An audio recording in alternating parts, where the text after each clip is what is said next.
Manchester United book our place in the next round of the FA Cup after a 3-1 victory against Reading. And to be honest, it was kind of to plan, really, from United. It wasn't, I'm not going to say it was easy. I think that'd be a little bit disrespectful to Reading. Reading, for the stature of where they are, I mean, it's mad to think they used to be a Premier League team because they look so far off that now. And even summed up by the fact they got Andy Carroll playing for them, wearing the number 2. Might have been the craziest thing that I saw today. But I will say, they came and they made it hard. They got bodies behind the ball, and they fought hard and they kept it tight. And I think they'll probably be pretty happy with how it went, really. And obviously we had the disallowed goal, which I guess it kind of makes sense, but it also kind of doesn't. They've fucked about with the offside rule so much now that it's actually confusing. If you don't touch the ball, you can still be offside. Doesn't make a lot of sense to me to that. And I saw one with Mbappe where Mbappe's tried to slide it through and it's hit the defender, and therefore they've just gone, oh, that wasn't offside, so just crack on. The interpretations are far too open, and you're seeing such a sway of stuff. And then the foul on Casemiro in the box. Since Jurgen Klopp complained that United were getting a load of penalties, and do you know what? We were getting a lot of penalties, but why was he getting a lot of penalties? He was getting fouled in the box all the time. It wasn't that none of these were fouls. Like, they were all checked by VAR, and people have gone, yeah, that's a foul. Since Jurgen Klopp came out with that comment, United haven't had barely, for the amount of fouls that we've had on our players inside the box, we're not seeing anything. But, like I said, credit to Reading, kept it tight. As you'd expect, FA Cup, you got to weather that little bit of a storm. And to be fair, there wasn't much of a storm. There was that moment, wasn't there, with Malacia where he thought he had a bit longer than he did inside the box. But even then, it was fairly comfortable for United, and it was a lot of United traffic. Anthony started really well, was going past his man. Good confidence boost for that, I think, for him today. Got loads of shots off, was pretty unlucky with some of the finishing that he was having, but he was creating chances, and the ball that he played for Casemiro's opener. I mean, the ball from Anthony and the finish from Casemiro was an absolute disgrace, wasn't it? It was fantastic. So that was a joy to see. Then we had Casemiro score a screamer. And then we've got Fred playing like a Brazilian. What's going on there, man? So the Brazilians combined in a big way to get United over the line there in the FA Cup. And I'm not sure when the draw is. I think it's actually quite soon, isn't it, that we find out who the draw is. We saw Kobe Mainoo come on and get his debut in the FA Cup. We had Garnacho and Palestri coming on at the end. And when it comes to decision-making, obviously we saw Lindelof and Maguire start from the beginning as well, which meant that you had Luke Shaw getting a rest, Varane and Martinez all getting a rest. Positive stuff. And even Marcus Rashford got took off nice and early. A little bit disappointingly because he didn't get that 10th goal, record-breaking 10th goal, which I think he was probably worth. But some great decision-making there from Ten Hag. The amount of fixtures that we've got coming up, we're starting to see minutes from some players, the likes of Palestri, the likes of Garnacho, and maybe even Mainoo. I thought, did okay when he came on, didn't do anything spectacularly well or wrong, just did okay.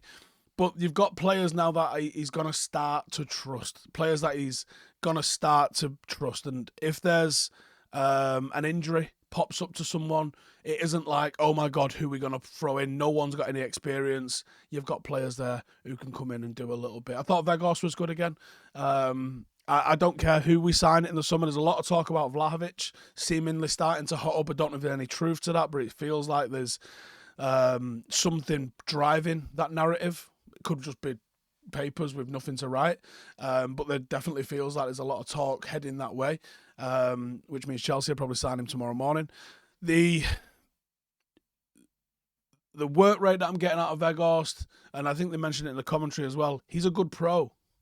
That seems to come across. I think that having him in the squad, even if we do sign somebody in the summer, would not be a bad thing. And you could even start the season with him starting while the new player that we get gets dripped into the team a little bit. That'd be really good squad management, wouldn't it? And that is what I'm starting to see from Ten Hag at the moment. Good squad management.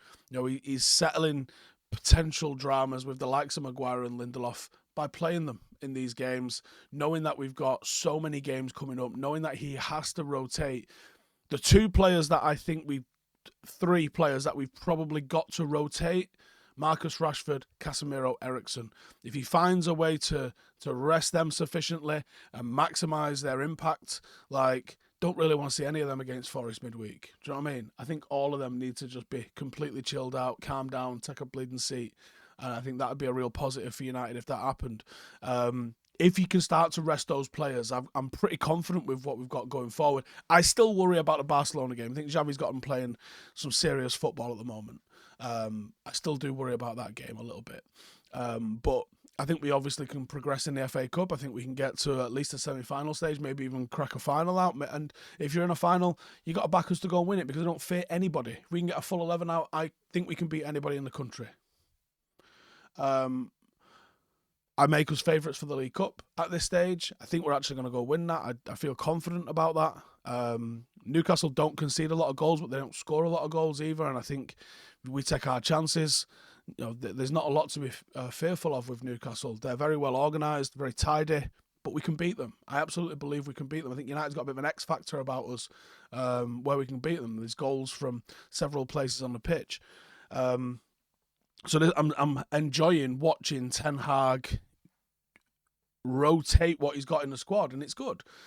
Tonight it's hard to read too much into any performance tonight. I thought Casemiro was really good, but the response to that is meant to be it's Reading. I don't think Harry Maguire and Lindelof look troubled at any point in the game. Yeah, they're not meant to. It's Reading. Do you know what I mean? So you can't really read too much into it. Oh, Anthony was skinning his man. Yeah, he's meant to. It's Reading. There's not a lot you can really say about that, is there? We get through. We get through. We're in the hat for the next round. Jobs are good, as far as I'm concerned. So, I think it was a real positive from United tonight. We're in the hat for the next round. We continue to progress on all fronts, in all competitions. And, chilling at the moment. Good squad utilisation from Ten Hag. Excellent performances from Anthony and Casemiro. And not really bad performances from anybody on the pitch. So sound. Let's keep it rolling. Get in the next one. See you in a bit.